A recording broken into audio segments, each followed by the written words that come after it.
Welcome to the Bedrock Way podcast, where we're changing the habits of yesterday by creating the new healthcare reality of tomorrow. My guest today, Chief Master Sergeant Daniel Mitchell, entered the United States Air Force in January of 1989. He served on an active duty and held assignments at Dyess Air Force Base, hopefully I said that right, Abilene, Texas, Clark Air Force Base, Republic of the Philippines, and Dover Air Force Base in Dover, Delaware, leaving active duty to pursue a career in civilian law enforcement. There it is. We'll talk about that. Chief Mitchell joined the 177th Security Forces Squadron, New Jersey Air National Guard in August 1992.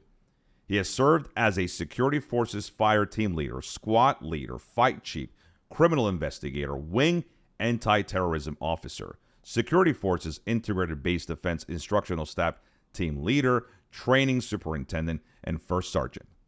He has participated in Operations Desert Shield, Desert Storm, Fiery Vigil, and served 2 tours in Operation Enduring Freedom. Additionally, Chief Mitchell has been assigned as a lead instructor team leader at Creek Desert Warfare Training Center, where he was instrumental in instructing and training security forces command elements in preparation for overseas combat deployments and installation integrated base defense planning and implementation. You're pretty cool, man. I like it. In 2006, Chief Mitchell entered the First Sergeant Special Duty. He held First Sergeant positions with the 177th Security Forces Squadron and 177th Maintenance Squadron. In 2007, he deployed as First Sergeant to the 755th Expeditionary Support Squadron in Kabul, Afghanistan, where he was directly responsible for more than 450 airmen assigned as brigade support team members and embedded training teams in a multinational joint movement. Chief Mitchell traveled more than 13,000 miles, visiting airmen at 29 locations, ensuring their safe utilization in a combat zone and bringing a face of leadership to airmen. That's pretty impressive. Pretty impressive, Chief Master. Their jobs, right? It's service, and I appreciate the kind words. It wasn't my job that was so great. It was all the airmen that were doing these great things that we talked about earlier. I mean, committing yourself to making others better, committing yourself to service, committing yourself to serving. And you can ask any one of those airmen that were over there, do you enjoy what you're doing, and why are you doing it? And they're going to tell you, one, they enjoy what they're doing it to help others. It's not there to fight a war. It's there to help. And I think when you get a group of people with that foundational mindset, right, that what they do is so important that it's bigger than themselves. When you have a group of people who collectively think that way, that helping others is good, they all buy into that. Everybody buys into it. And it really makes a difference. Tell me how you grew up, though. I want to know, you obviously had to have 2 very resilient parents as well. Yeah, so when I was young, my parents divorced young. My father and my mother remained friends. My father was a very big part of my life, still is today. He lives in Linwood as well. But growing up with a single mom and watching the work that had to be done, and especially for me, because I wasn't an easy kid. I mean, I was not an easy kid. Doing all the athletic events, the traveling, it was you have to have a strength in you to do that. I think if there's any lesson to be learned of that, again, is adaptability. It comes back to adaptability a lot, because life throws so many curves, and I learned so much from the strength of my family members who went through trials and tribulations on their own, right?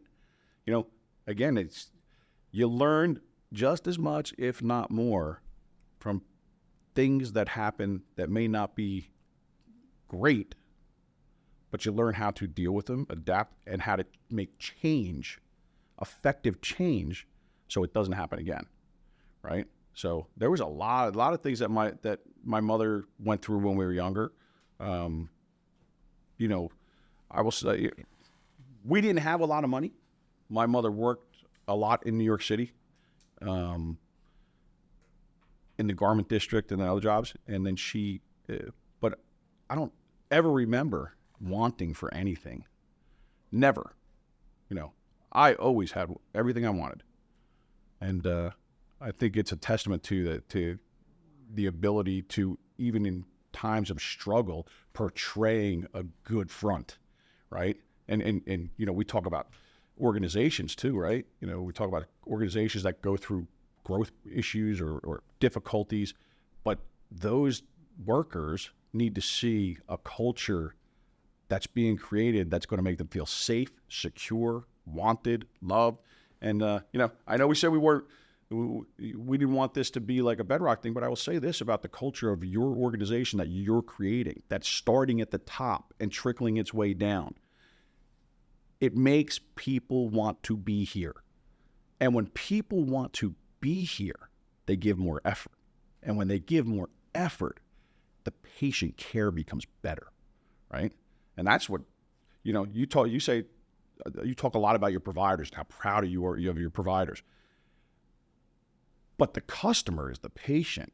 And if your providers are happy and they have a passion for their work and they have a passion because there's a passion within the organization, those customers, patients, don't want to go anywhere else. They want to be right here because your providers want to be right here. And that's the kind of culture that you try to get in an organization where people want to be a part of it, something bigger than themselves, that what they do is truly meaningful and impactful.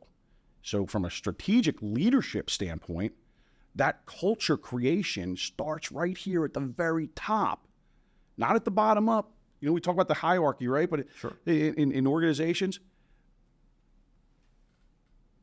you want commitment from the bottom up, but you want passion and culture from the top down. It starts with you. It starts at the top. And if they don't see a passionate leader, the organization doesn't become passionate.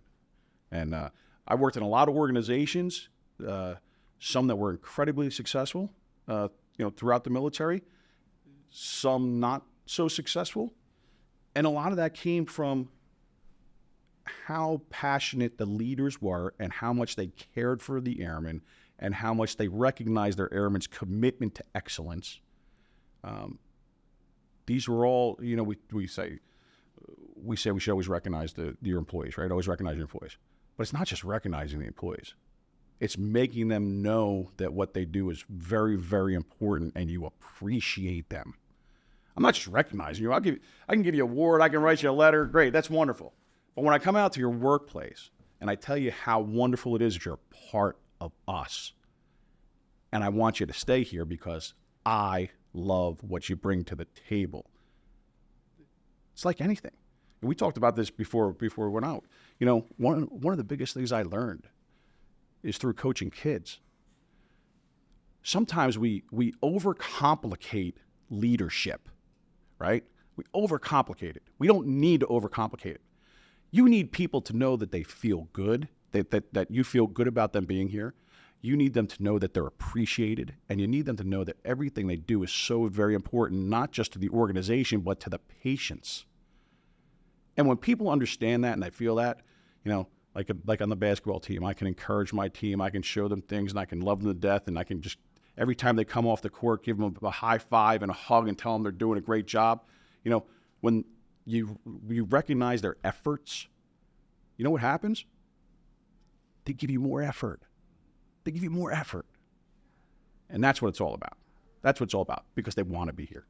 You know, so, brother, you're doing a great job here. And I see that. I see that passion that goes down. And it doesn't have to be complicated. It's really simple stuff by making people feel happy in their workplace. There's something that I learned a few years ago. I would always say that you treat others how you want to be treated, right? That's what we always live by. But then I learned something new, which is you treat others how they want to be treated. That's really the key. Yeah. Because the way that I like to be led, the way that I like to be, managed, is not what everybody else likes. So when you are able to build a culture that is reciprocating in the way that it respects what others want, you're right. It galvanizes the ability for people to want to do more. And I always say one thing, Dan, I have one value proposition here at Bedrock, just one. People think, is it the budget? Is it the financial solvency of this place? Sure. But it comes from one thing, and that's having happy employees. That's it. So I connect with every single person that works in this establishment. I interview every single person that we hire. And I'm going to continue that until I can no longer, because of the bandwidth just becomes unsustainable. But for me, it's important to, once again, bringing it back to family, people spend more time with me, with my team, than they do their very own.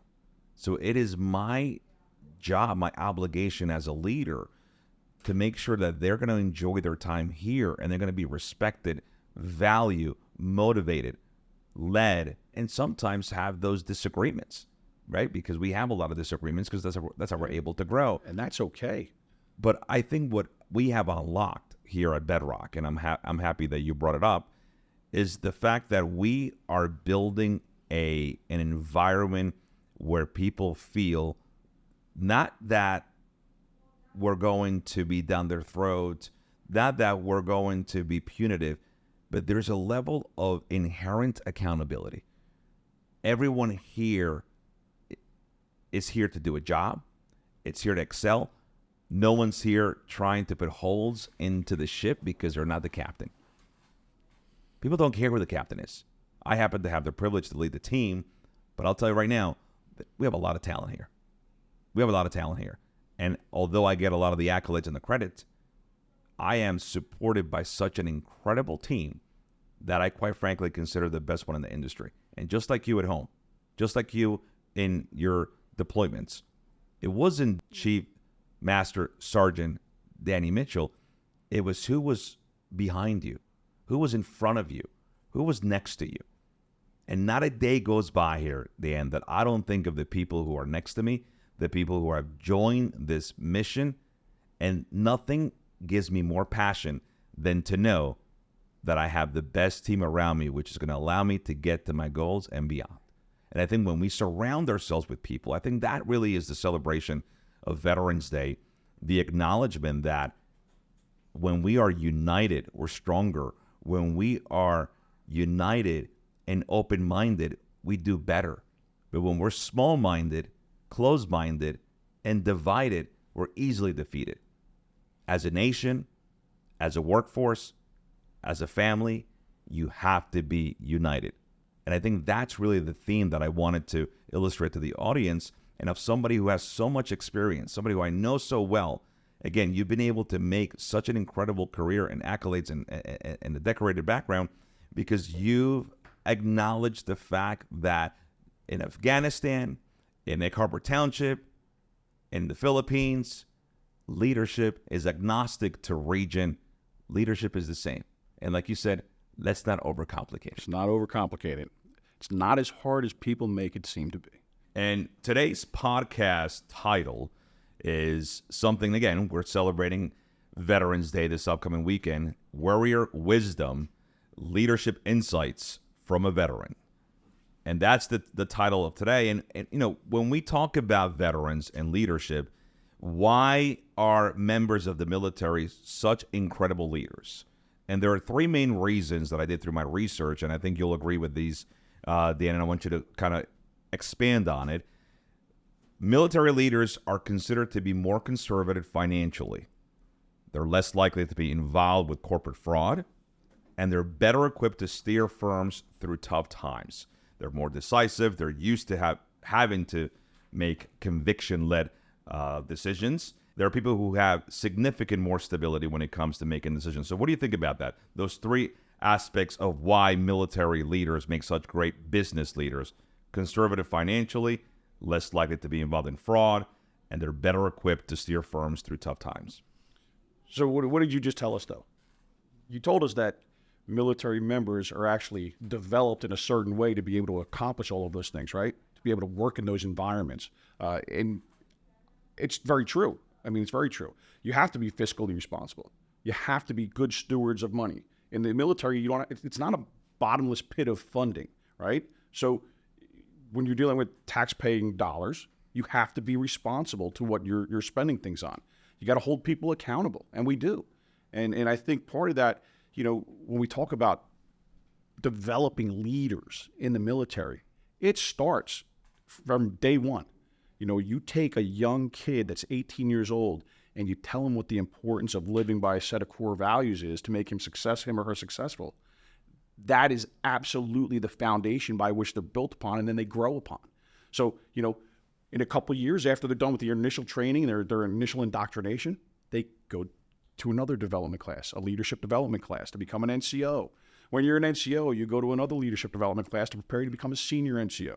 When you become a senior NCO, you think that it's all over, you're at the top of the level. No, because now you're being taught, now we have courses out there for senior NCOs to be taught to think differently from an operational standpoint to a strategic standpoint. And that developmental process never ends. And I think when you develop people fully, because learning is continuous, learning is forever, learning is every day, you have to be able to understand that when you get leaders that come out of the military, most of them are young, right? Especially if they went in at 18. They could do 20 years and be retired at 38. And if you retire at 38 and you hit the job market, well, if I'm an employer, I've already got a developed leader right there for me. Wheelhouse. Yeah, I mean, the skill sets are transferable. Carola Friedman from NBER Research, she actually broke down, Dan, these three aspects of a military leader. And she said that while psychological research holds that military service can lead to aggressiveness, overconfidence, and increased risk-taking, the data actually suggests quite the opposite. Most C-suite leaders with military experience are more cautious in financial and investment decisions, to your point, fiscal responsibility. Apparently, military experience makes a huge difference when it comes to honesty. The researchers find that military CEOs and COOs are 70% less likely than the average C-suite executive to be involved in corporate fraud, which is nothing to sneeze at. And research also shows that CEOs with military experience are better able to offset the negative effects of tough times that the average chief executive officer can't. Right now, FedEx, Johnson & Johnson, some of the biggest names in business have military background experienced leaders. To your point, you have a 38-year-old who comes out more prepared. But it says that less and less and less leaders in business in the civilian world have military experience. Why? So I think in the civilian side, especially in bigger companies, they've modeled their internal leadership development programs after the military, right? So the biggest founder of leadership science is the United States military. And we've known that for many years. And what happens is bigger companies see that developmental training is critical to what they do every day. So they've already incorporated into their business model themselves. Every company, and I see this all the time, every company, if they want to be successful, has to be able to develop the human capital that they have within their organization. How do you do that? You got to model your program after something. And most of them model their development programs after the military. So where you used to recruit people in that were retired military, and you still should, I fully believe that you can have military leaders in leadership positions in the business world and be very, very, very successful. You also have to identify your talent within your own organization and develop them to someday take over. Military leaders are loyal. They spend careers with one organization. How many in the business world? Longevity has something that become a foreign subject. Yeah, it is. They jump. They jump from place to place to place. A lot of them. I don't want to say people don't have loyalty. They have loyalty to their career field. Well, the thing is, Denny, it's being taught in colleges. So there's something called every 2 times 10. meaning that if you get a job every 2 years, you get a 10% raise. Yep. So that job hopping is not only encouraged, is being taught in universities, that a lack of loyalty is actually more successful for you, which is the biggest discrepancy, to me, the biggest counterintuitive dichotomy that we've ever seen. Yeah, I would agree 100%. People are loyal to organizations that are loyal to them. And if we take organizations and really put these programs in place where they can develop and they see that there's upward mobility down the road, they're probably not going to jump ship quickly. They're probably going to stay. They're getting fulfillment, not only in the work center, but they're getting fulfillment socially and psychologically. They're building their mental capacity. This is all stuff that was modeled after the military foundation. And I think as we continue to progress in the business world, you're going to see businesses are going to start to reinvent the wheel again or go back to what they used to do, where you're going to see, hey, I need my talent to stay. I can't have my talent leaving after I've invested money to train them, to develop them the way we do things here. I need them home. Listen, you said something that was so key, human capital. And human capital management is probably the biggest fight, biggest war that we have right now in the workforce, in business. And the fact that we are trying to survive, we are trying to stay up, we are trying to continue to recover our businesses in the post-pandemic environment with a workforce that doesn't want to fight. They're defeated. So in the military, there's something known as the fog of war, which is the reality that no matter how much and how long you train, training will all get turned upside down when the first bullet is fired because you cannot predict what you do not know. War itself is uncertain, and that can be true in the business world too. Every day there's something new that we don't anticipate, and the ability to operate comfortably in a fast-paced, dynamic, and uncertain environment is critical. So then, with that fog of war euphemism, I'm going to rapid fire. Rhetoric bullets. Are you ready? Go ahead. Today's military versus 1989, when you joined, what's the biggest difference? Diversity, training, education, development, constant evolution. It is not the same as 1989. The military is not the same, but the world's not the same. You change and adapt to the conditions in the world, right? Technology, ever evolving. Technology is moving faster than you can ever imagine. And in order to do that, you have to develop your personnel to be able to adapt to that just as quickly. Because if you can't grow your technology base, right? You can't grow your technology base and stay consistent with it if you don't have the personnel there to be able to operate it, right? So now more than ever, our service members are more educated, more trained, more focused on what they do each and every day because they have to be. And in 1989, like we were talking about this a little earlier, in 1989, the National Guard was merely a strategic portion of the armed forces.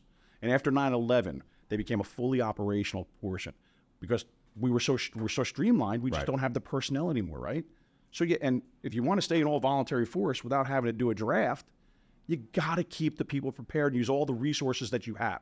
So we talked about collaboration, the team. Well, our National Guard became a fully integrated partner in the war fighting with the active duty counterparts. They trained to the same standard, but back in 1989, that wasn't the case.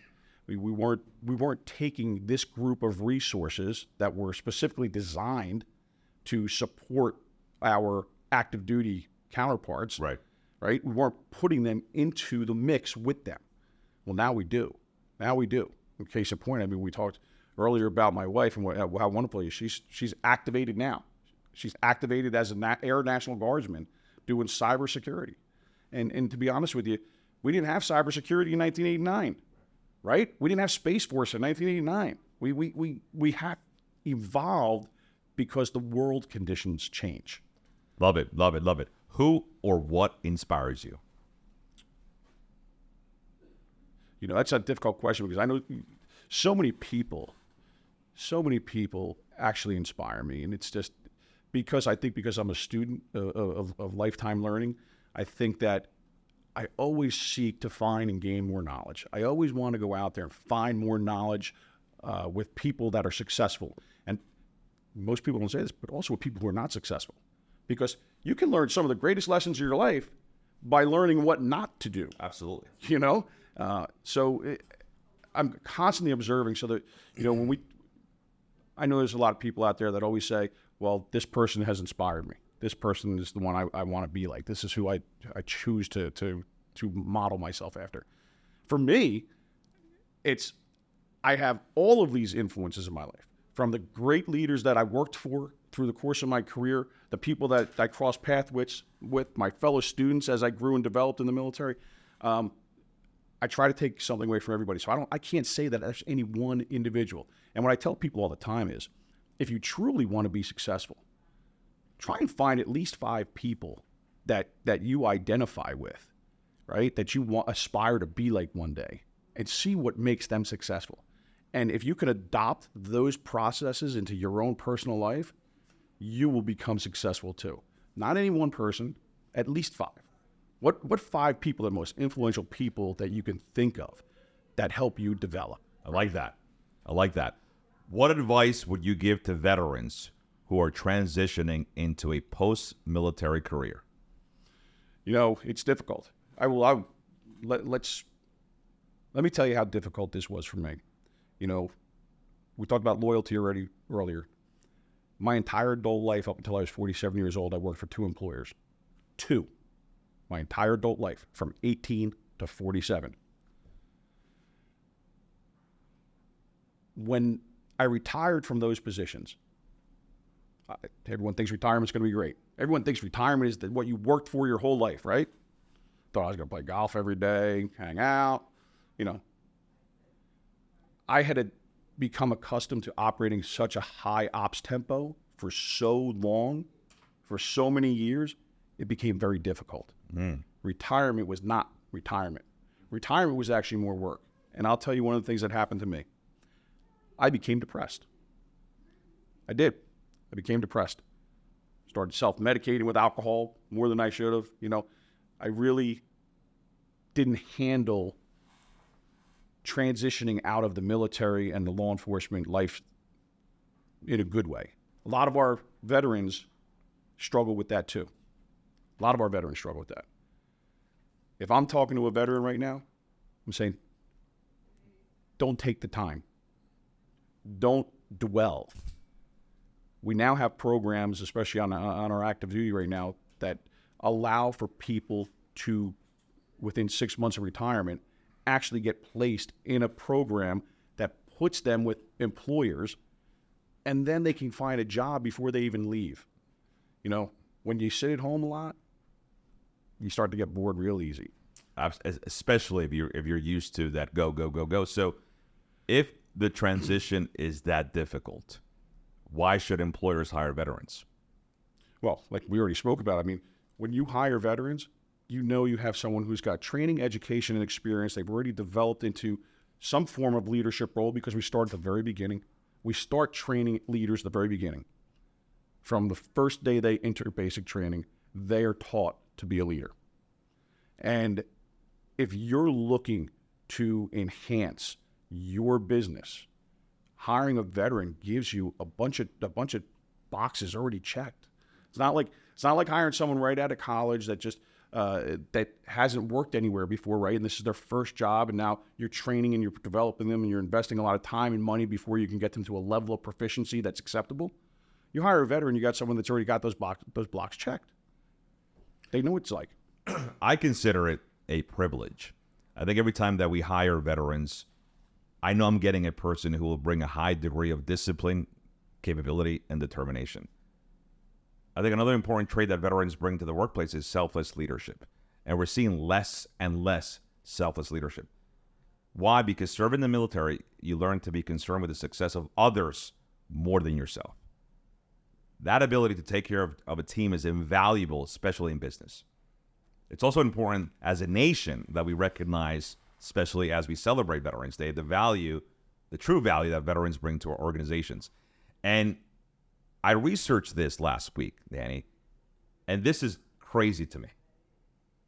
When I think of a exceptional employee, colleague, leader, this is what I'm looking for. The mindset of service, integrity, discipline, work ethic, commitment, and the ability to improvise, adapt, and overcome through many challenges. These are the qualities that are critical to success, and these are the qualities that are inherent to military veterans. And that's why I wanted you to emphasize that. People tend to think that, we shouldn't hire veterans because they don't have the ability to adapt. To me, that ability to adapt is what makes them so unique. Absolutely. Now, I'll tell you something else. When we talk about those values that they bring, I mean, I can tell you right now, from an Air Force perspective, you are taught every single day about integrity, right? Service before self, and excellence in all we do. Those are our 3 core values. And we live them, we know them, we test our younger airmen on them, we test our older airmen on them. You know, it's a foundational thing. Those core values become a foundation of who you are. And without them, what do you have to get to fall back on? You know, if you model your professional life, your personal life over a set of core values, these are things that you fall back on as your core, right? Of course. So you get military members that all have those core values instilled in them, and they're bringing them. And I would say that you're exactly right. The adaptability piece, that couldn't be further from the truth that they're not adaptable. You can how many other professionals can you just take and put anywhere in the world and be able to adapt to the environment they're in and build from the ground up an entire unit and be successful, right? We live in a society right now, Dan, where it takes a very low level of intellect to identify problems. It takes a very low level of intellect to function. But it takes a very high level of emotional intelligence to actually be successful, influence change, identify solutions behind the problems. And one thing that every time I think about veterans, I think about, the risk and the sacrifice that they're taking daily. You were from 18 to 47, as you mentioned. You had 2 jobs. You were in the military and you were a police officer. Meaning that every single day you left home, returning wasn't guaranteed. Coming back home to your family wasn't guaranteed. Let's talk through that. Because I have a career right now. I think most of our listeners have careers right now where coming home is just, it's a given. I'm going to go to work, honey. I'll see you this afternoon. You would do that and not know if you were going to return, because a lot of your peers didn't. A lot of your colleagues, a lot of the people you led, unfortunately, did not. Tell me how that, and like everything else, literally or figuratively, what doesn't kill you makes you stronger. Yeah, so you get the challenge. There's challenges every day when you walk out the door, and even for those who aren't in law enforcement or in the military, the challenges. It's the perception, though. It's the perception, and it's the acknowledgement of it, right? So I never really thought about not coming home, because to me, my mindset is I was going home every day, no matter what. That was my mindset. My focus for my entire career, and this is both, we mentioned it earlier, is I enjoyed and I got fulfillment from caring for others, helping others. Even in the military, there's this big misconception about the military, that the military is a warfighting machine and only a warfighting machine. We are a warfighting machine, but we're a humanitarian machine. There is no other organization in our country that goes to more places in the world and affects change for the better, for a positive outcome, than our United States military. And to believe that all we do is fight wars, no, we stop wars. There's so many wars that are prevented because of the capability of the military, and there's so many other places around the world. I'll tell you a little story. When I was in Afghanistan, the most fulfilling part of my career, part of a unit with 450 airmen that were assigned, half of them were assigned to what's called brigade support teams to the U.S. Army, giving them support. And the other half were embedded training teams. Embedded training teams were military members working side by side with Afghanis to teach them how to build their military, to teach them the what they needed to know to be successful.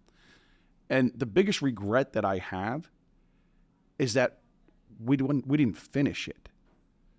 But the impact that was made from a humanitarian standpoint was immeasurable. Teaching people who had no education actually to have critical skill sets to be able to work jobs and get paid, right? Building schools in a country that didn't have schools. Building schools in a country where women weren't allowed to go to school and letting little girls get an education. These are all things that the military does worldwide. You know, early on in my career, 21 years old, Clark Air Base, largest volcanic eruption of the century at the time was Mount Pinatubo. What we did after in the recovery of the whole part of the Philippines that was impacted was just amazing. When I tell you that we were feeding people in the local community who lost everything, handing out water, bringing them on base to give them jobs to do and paying them to make sure that they could feed their families and support their families, these are the things that our service members do on a daily basis in the military that most people don't understand or don't know. That's the story they need to tell. That's the story that needs to be heard. And I love that you brought up that subject because again, I'm a civilian myself. I don't have military background, and I do think that the only reason that you would join the military is because there's an expectation of war, right? There's an expectation to at least prepare for potential war. But military operations other than war are military operations that do not involve warfare, combat, or the threat of use of violence. And I think this is a really good thing for the this is a good thing for the listeners to understand that the military, 99% of the time, is involved in peacekeeping, peace building, disaster response, humanitarian aid, military engineering, law enforcement, arms control, deterrence. So what they're doing is they're trying to avoid war. And it seems like that's what our military does 99% of the time. But I will tell you, Dan, that's not what the audience thinks. That's not what the layman thinks. Sure. The perception is you're for a war-fighting machine. But I'll tell you what, when we had Hurricane Sandy and Hurricane Katrina, you know who was out there doing the recovery? Your National Guardsmen. Your National Guardsmen were out there bringing supplies to people, saving people. These are people that are the citizen airmen. You know, they just open up and they're like, hey, I'm a civilian one day, and the next day I'm going to put on the uniform, and I'm going to put on the uniform to help people. I'm going to put on the uniform to save people. And they take that training, education, and development that they have in those critical areas to be able to make people feel safe. And feeling safe is not about fighting a war to keep the country safe. Feeling safe is about the everyday things that may occur in life, like hurricanes, that are disastrous and take your house, your job, your money, all of these things. These are people that are actually volunteering to go and do that. Aren't those the people you want to work for you? Absolutely. And right? Listen, I think it's the awareness of what a military leader, and not even a leader in the military, but I think someone just a member of the armed forces, it creates a tremendous amount of clarity, visibility. But even in today's workforce, where human capital management continues to be the leading detriment of people in our positions, I'll tell you, I don't. Nothing keeps me up at night when it comes to our services. Nothing keeps me up at night when it comes to the integrity of what we're doing here. What keeps me up at night, Dan, is the workforce. Is do I have the enough people with the right intentions, with the right integrity to want to join the mission that we have here at Bedrock? What I want you to tell the listeners is how people use adversity, how people use those quote-unquote setbacks to really propel them forward. And I know for you, you got into real estate, you got, again, immersed in your family, you got immersed in doing things that gave you more satisfaction and back to that value, that purpose, and that meaning. And sometimes rejection is a way for you to not necessarily lose what you wanted, back to actually gain what you need. You couldn't be more spot on with that assessment. You know, my family, they sacrificed a lot for me balancing 2 careers that took me away from home a lot, that took me out of the house at night, you know, to work in the night shift, right? Untraditional hours, the overtimes, the deployments. Their sacrifice was actually my selfishness. That was my selfishness, because I was so wrapped up in my careers that the most important things in my life were being neglected. And I think that's why, so when my careers were over, I had all of the confusion that I did, because now the people that sacrificed so much didn't get what they were supposed to get. And that was me, or what they wanted. So I had to really, really, really look inside of who I was and say, what do I want to be? What do I want to do now? And the reason why we started the Mitchell Realty Group was quite simply because I can make my own hours. I can do those things that I really need to get back into, like being a father, right? Coaching basketball, coaching softball, spending time with my children, the vacations, the ski trip, dedicating more of myself to my wife, who gave up so much, right? It's one of the things that you learn, and especially as a leader, and I tell this a lot to people, is that it takes a lot of commitment. What I tell people now is you have to have work-life balance, because if you don't, it's going to eat you up. It's going to eat you up, and the people that deserve you the most, who are going to be there through thick and thin, they're the ones who are going to get neglected. And that's not fair to them. You know, the fulfillment I get from being with my children and my wife and the coaching now is actually a greater feeling than anything that ever happened in either one of the careers I embarked on. And for so long, I didn't dedicate enough of myself to them. And that's a void. And that causes a lot of stress. Causes a lot of stress, you know, not only in the home, but it causes a lot of stress internally for people. And when you have a stressed worker, guess what? When you have a stressed worker and you have no way of being able to help them out, it impacts everything that they do. I tell people all the time, make sure you're taking care of your family, and make sure that the people that support you the most know that you love and you care about them. Because they need to hear that just like you need to feel it. Took a long time for me to understand that the problem was me, because I was so wrapped up in my own ambition, so to say, right? You know, listen, I took advantage of every developmental opportunity. You know what that does? Takes you away from home again. You go away to school, right? And we need development. We need to balance that, right? So I went away to the FBI National Academy for 10 weeks. 10 weeks away from my home, because I desired attending the top law enforcement training leadership school in the world, right? Less than 1% of law enforcement executives get to go. And I had the opportunity. But at the end of the day, the networking was great. The training was great. Did I really need 10 weeks away from my family? At that point in my career, you know, the level of education that I already had through leadership, through the education opportunities I had through the military and things like that, I probably didn't need to go. I wanted to go. And my family sacrificed. And they supported me like they always did. But I will tell you this. Don't ever forget to not set time aside for those folks. That's your support system right there.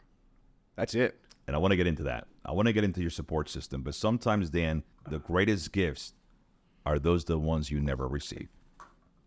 And I was in your shoes about 8 years ago around this time when I left my previous employer and I was idle looking for a new job.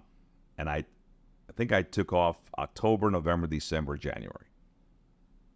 But if I can go back in time and tell you how I was able to recalibrate myself, was connected with my family. Before then, I was just like you. You talk about managing ambition. I didn't know how to manage the ambition. Ambition would manage me. Because I wanted it all, and I wanted it yesterday. And if I didn't get it, I became venomous. And I became a cynic. And I became saying, I deserve that. And other people who are less deserving are getting it. Right? And I think what changed me, which seems like what changed you, is my family support system. I was able to connect with my 3 children. I was able to connect with my wife. Our marriage really started that day. I think before that, we were just coexisting. And those 3 or 4 months that I took off to really reconnect with my family, if you would track the trajectory of my career before that and after that, it's not even close of the explosion that my career took off in a positive way. And it was because of the strong foundation that I'd built at home. So I want to talk about your support system, because I know you have an incredible support system. Your wife right now is in Germany in active deployment, and you have 3 children as well. I think one a college graduate, right? Yeah. Well, he's in Vermont, and he's got 1 semester left. Amazing.